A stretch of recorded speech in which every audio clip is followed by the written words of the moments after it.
Hello everyone, in today's lesson we're going to be talking about special right triangles. So in the previous lesson we looked at just any right triangle and we learned how we can find the missing side lengths using our 6 trigonometric functions.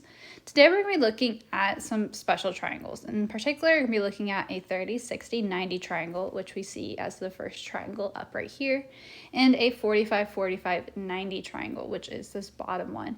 And what we see is that the 6 trigonometric functions have special values for those angles 30 degrees, 45 degrees, and 60 degrees. And we see those values in this table here. So for example, in this first column, I have sine of theta. I see that if I do sine of 30, it's 1/2. Sine of 45, it's square root of 2 over 2. And sine of 60 is square root of 3 over 2. And so the reason why we have that is that these 30, 60, 90, and 45, 45, 90 triangles have special properties that end up with those values. So I see here first for this 30, 60, 90 triangle, I have that the shortest leg is 1, the longer leg is square root of 3, and the hypotenuse is 2. And so basically we see with any 30, 60, 90 triangle, it's going to be either these values or some multiple of it. So for instance, this could instead be 2, 4, and 2 times square root of 3, and so on.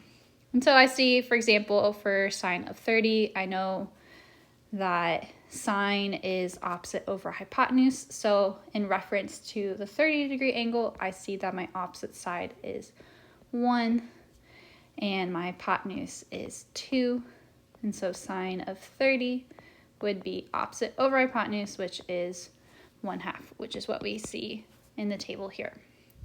If I was looking at sine of 45, I can see down here that again my opposite side is 1. My hypotenuse is square root of 2. So sine of 45 would equal to 1 over the square root of 2. And then when I rationalize that denominator, I get square root of 2 over 2. And so we see that's going to be the case for any of these 30, 60, 90 triangles, or for a 45, 45, 90 triangle, that we have these special properties.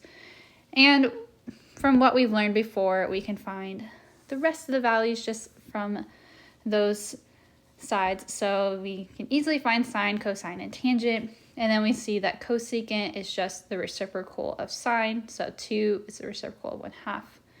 Secant is the reciprocal of cosine. So I see that this is just cosine flipped. And then same thing with cotangent is the reciprocal of tangent.